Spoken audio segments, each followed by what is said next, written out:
The metal of the handcuffs bit into my wrists with a calculated cruelty that felt deeply personal, a sharp, cold contrast to the humid, stagnant air of the town I had once called home. Officer Miller leaned in so close I could see the broken capillaries in his nose and smell the cloying mixture of cheap menthols and stale coffee on his breath, as he whispered that people like me didn't belong on his benches. He had no idea that the man he was currently pinning to the pavement with a knee to the neck, my partner, Marcus, wasn't the menace to society Miller had labeled him, but a decorated federal agent, or that every hissed slur and every ounce of illegal force was being transmitted directly to a surveillance van 3 blocks away. This wasn't just a bad day at the office.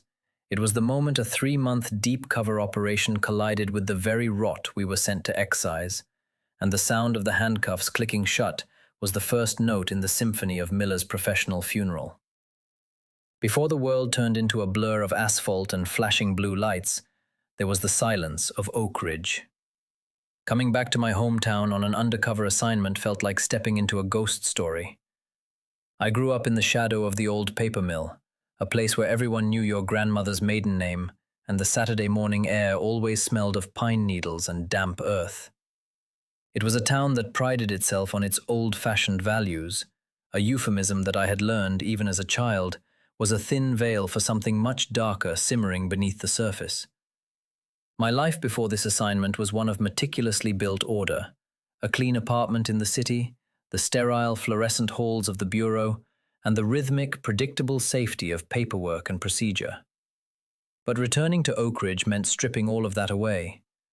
Marcus and I had spent weeks cultivating our vagrancy. We wore clothes that had been aged in a tumble dryer with gravel and stained with industrial grease. We grew out our beards until they were itchy and wild, and we learned the invisible language of the dispossessed, how to shrink our shoulders, how to avoid eye contact, and how to occupy the public spaces of a town that desperately wanted to pretend we didn't exist. Our office was a peeling green wooden bench in the town square, positioned perfectly to watch the back entrance of the sheriff's department and the local courthouse. We were looking for the leak, the person feeding information to the interstate drug ring that had turned my quiet childhood home into a distribution hub. Marcus was the best partner a man could ask for. He was a former Marine with a laugh that could shake a room, but in the field, he was a shadow. We sat on that bench day after day, nursing lukewarm coffee in crumpled paper cups, observing the rhythm of the town. We saw the elderly ladies coming from the bakery, the teenagers skating past the war memorial, and the local police cruisers circling the square like sharks in a shallow pool. There was a peculiar kind of peace in it, a slow-motion observation of a life I had left behind. I'd watch the sun hit the copper dome of the courthouse at 4 o'clock every afternoon, the light turning a brilliant, fiery orange, and for a moment I'd forget the wire taped to my chest or the heavy weight of the Glock concealed in the false bottom of my tattered duffel bag. Officer Miller was a constant in that landscape. From the first week, he had marked us. He was a man who carried his authority like a bludgeon, his uniform pressed with a sharpness that felt aggressive. He was the kind of cop who didn't just patrol, he hunted. At first, it was just the slow roll, his cruiser creeping past the bench at 5 miles per hour, the tinted window rolling down just enough for us to see his narrowed eyes. He represented everything I remembered hating about the gatekeepers of Oak Ridge. He was local royalty, the son of a former sheriff, a man who believed the law was something he wore, not something he served. He'd stop by occasionally, tapping his heavy maglite against the back of the bench, the metallic thwack, thwack, thwack echoing in the quiet square. "Still here?" he'd ask, his voice a low, mocking drawl. He never looked at me. His eyes were always fixed on Marcus, his lip curling in a way that didn't need words to communicate his prejudice. Marcus would just nod, playing the role of the tired, broken veteran to perfection, murmuring something about moving on soon. I could feel the tension radiating off Marcus, a coiled spring of disciplined restraint. We were there for the big fish, the high-ranking officials we suspected of money laundering, and Miller was supposed to be nothing more than a local nuisance, a fly we had to ignore while we waited for the spiders to show themselves. But as the days grew hotter and the humidity settled over Oak Ridge like a wet wool blanket, Miller's nuisance behavior began to sharpen into something more predatory. He started showing up when the square was empty, his questions becoming more intrusive, his hand always resting significantly on his holster. I watched him closely, noting the way he carried himself, the arrogance in his gait, and the way he looked at the untouchables of the town with a hunger for conflict. I realized then that to Miller, we weren't just vagrants. We were the perfect targets, men without voices, without resources, and in his mind, without rights.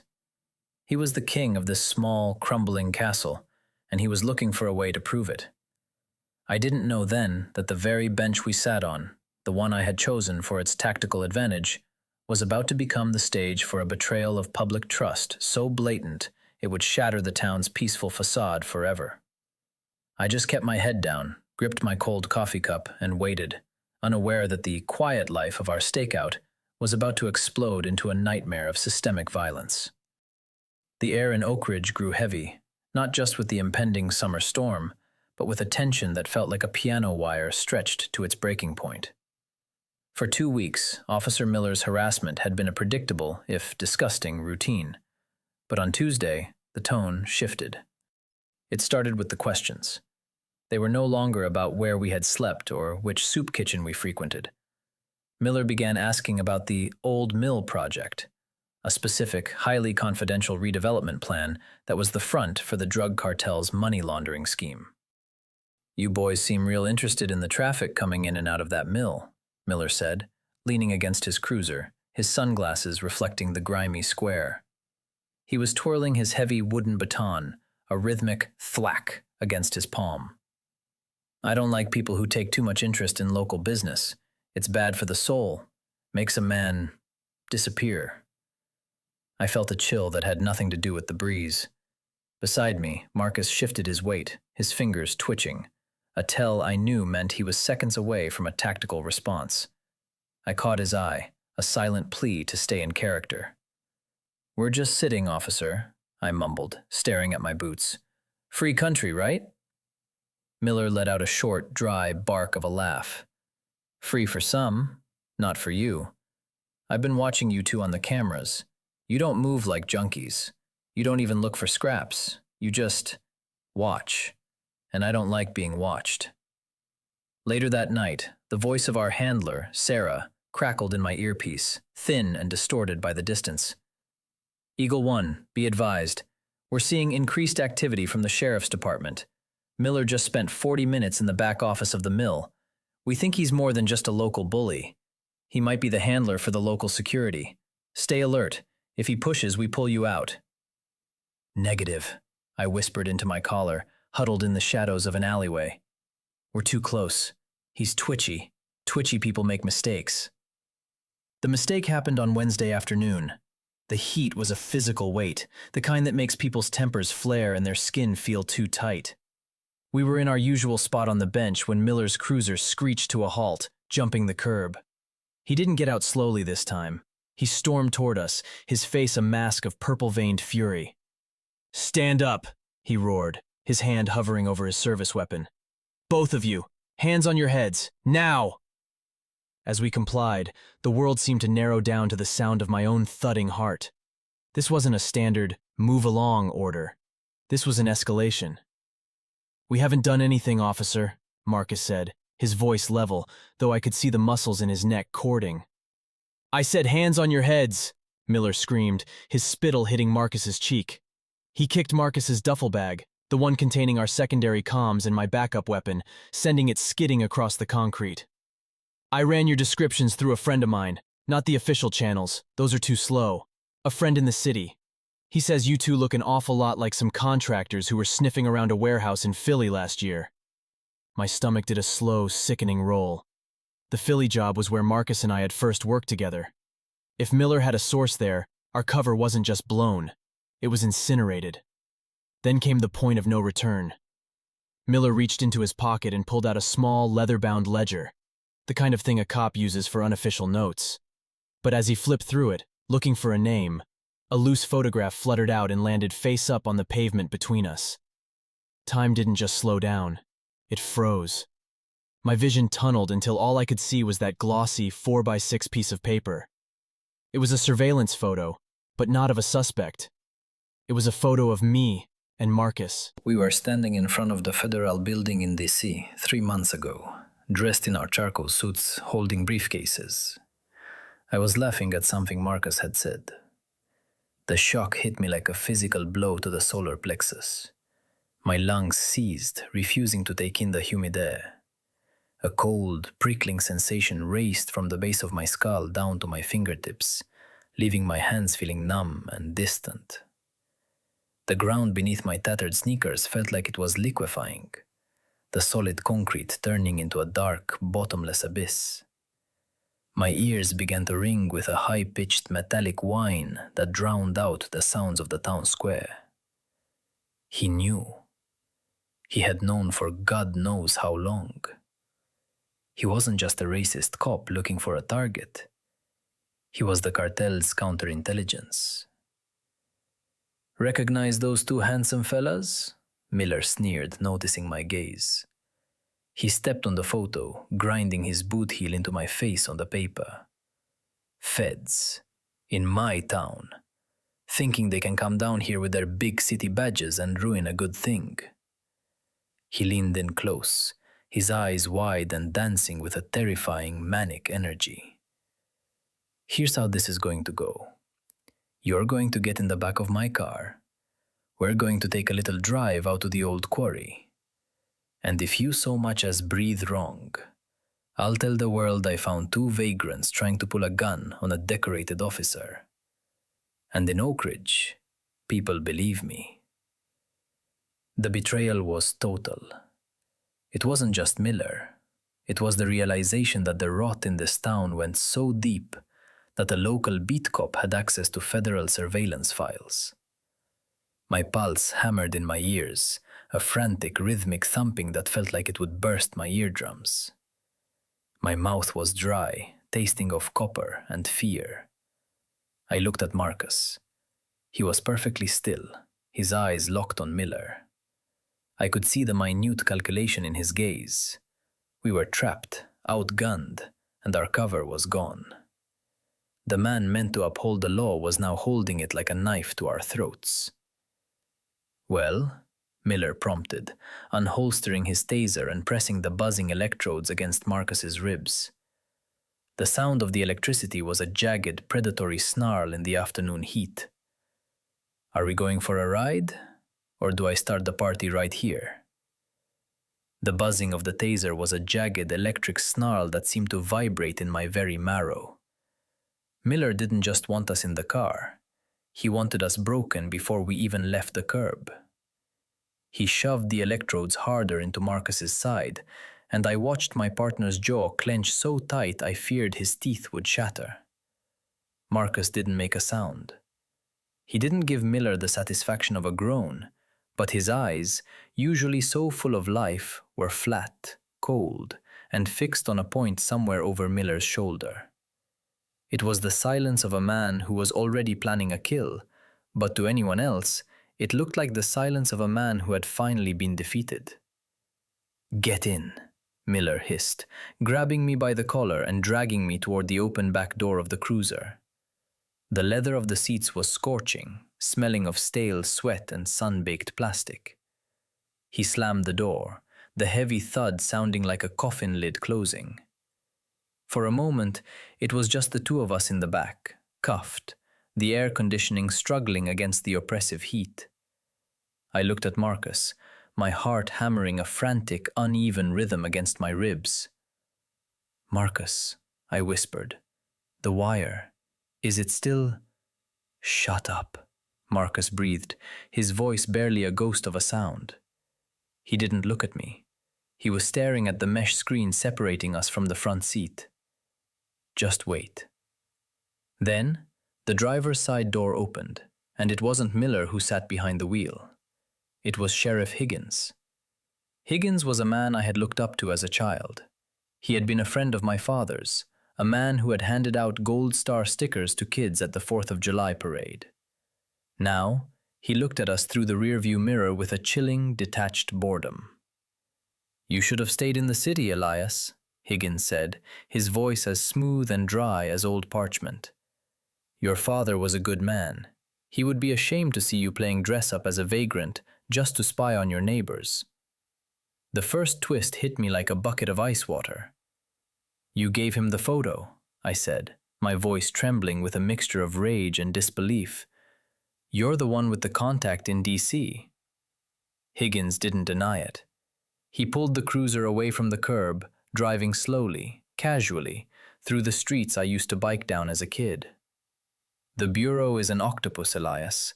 Too many tentacles, and half of them don't know what the other half is doing. It wasn't hard to find someone who felt the town of Oak Ridge was being unfairly targeted by a couple of overzealous undercover agents. We like our privacy here. We like our business to stay local." "Business?" I spat, the metal of the cuffs digging into my skin as I leaned forward. "You call moving kilos of meth through an old paper mill local business?" "You're killing this town, Higgins." Miller, sitting in the passenger seat, turned around with a grin that made my skin crawl. He held up a small black device, our primary transmitter. It was smashed, the wires hanging out like entrails. "And we like our silence," Miller said. "Your little girlfriend in the van? Sarah, right? She's currently listening to a whole lot of nothing. We jammed the signal 5 minutes before we picked you up. By the time they realize you're dark, we'll be at the quarry, and you two will be just another tragic statistic of the opioid crisis. 2 homeless men overdosing in a stolen car. It happens every day." The second twist was a physical blow. They hadn't just caught us. They had neutralized our backup. We were truly, terrifyingly alone. I looked at Marcus, hoping for some sign of a plan, but he remained paralyzed in that eerie, stoic silence. His head was bowed, his shoulders slumped.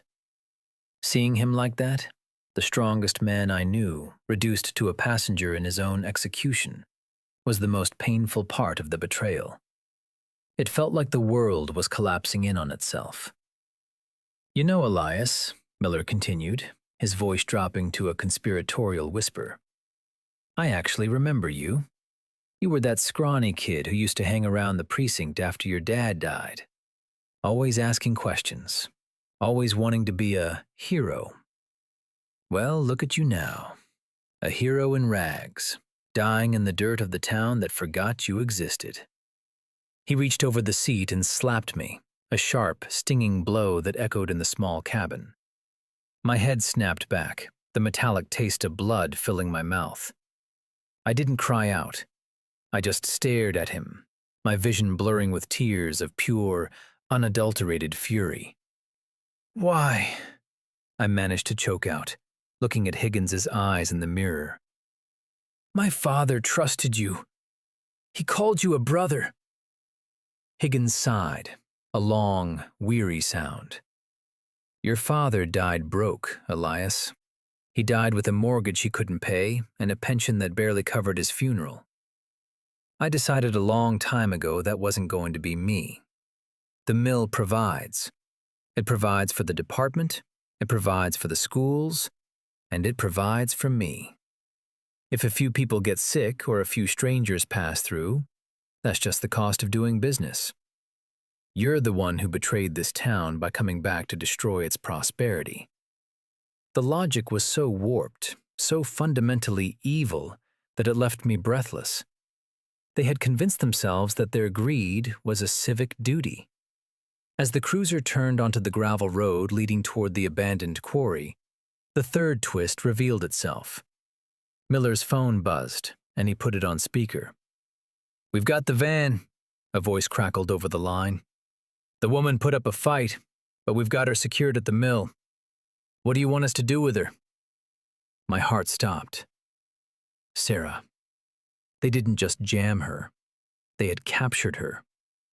"Keep her on ice," Higgins commanded, his voice cold and final. "Once we're done with these two, we'll see if the Bureau is willing to trade her for our privacy. If not, well, the quarry is deep."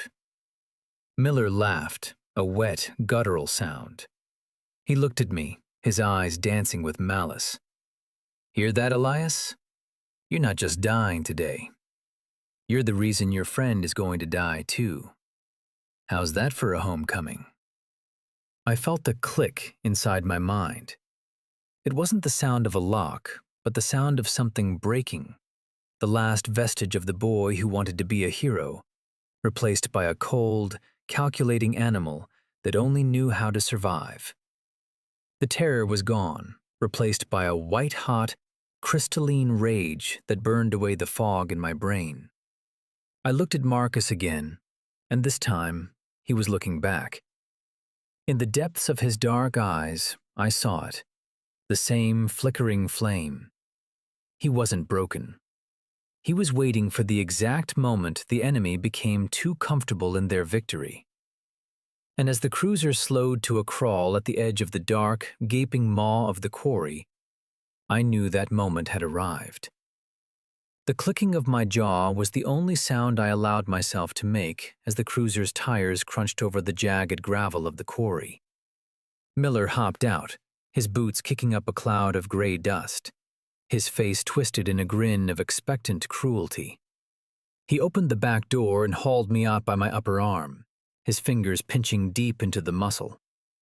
I stumbled, my knees hitting the sharp stones, but the pain didn't register. It felt distant, as if it were happening to someone else. Inside me, the click had finalized into a cold, diamond-hard clarity. Enough. I looked up at Miller. He wasn't a lion. He wasn't even a shark. He was a parasite, a small, frightened man who had inflated himself with the borrowed power of a badge and the crumbs dropped by the cartel.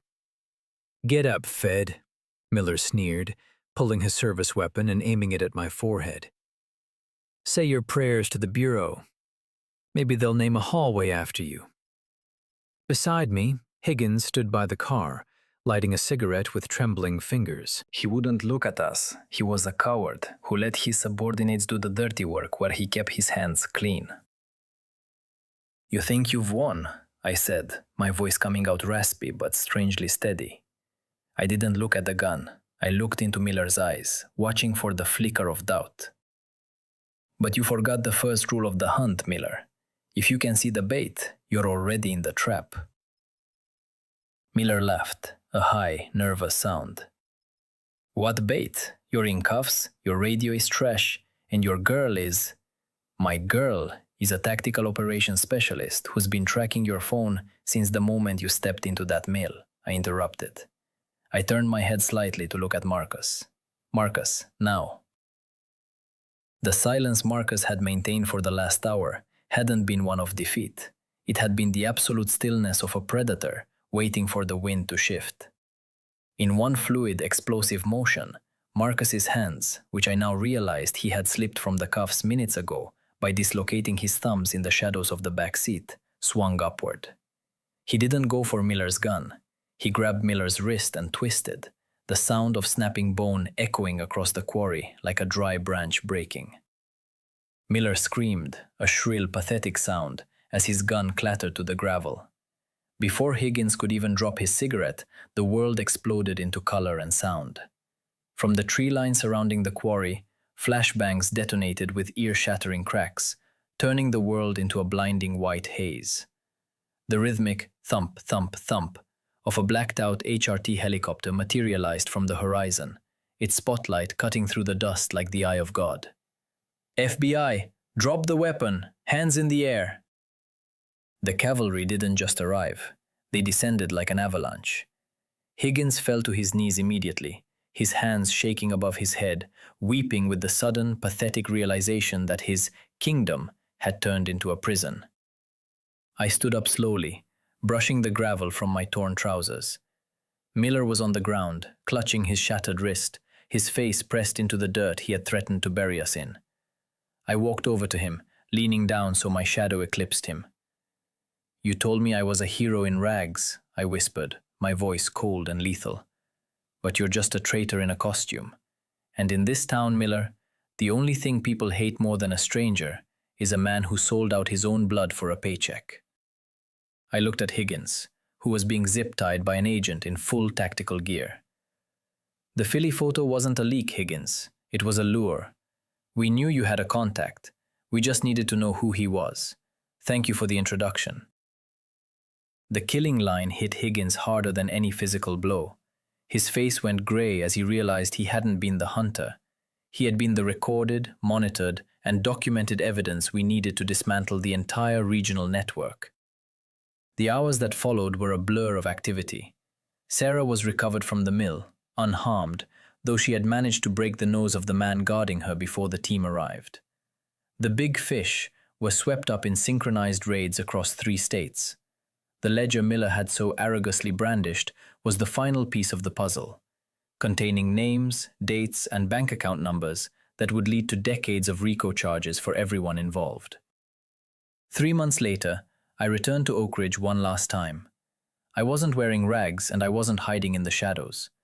I was sitting on that same green wooden bench in the town square, the sun hitting the copper dome of the courthouse just like it always did.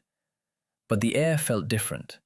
The heavy, stagnant rot was gone, replaced by the clean, sharp scent of pine and the sound of children playing in the park.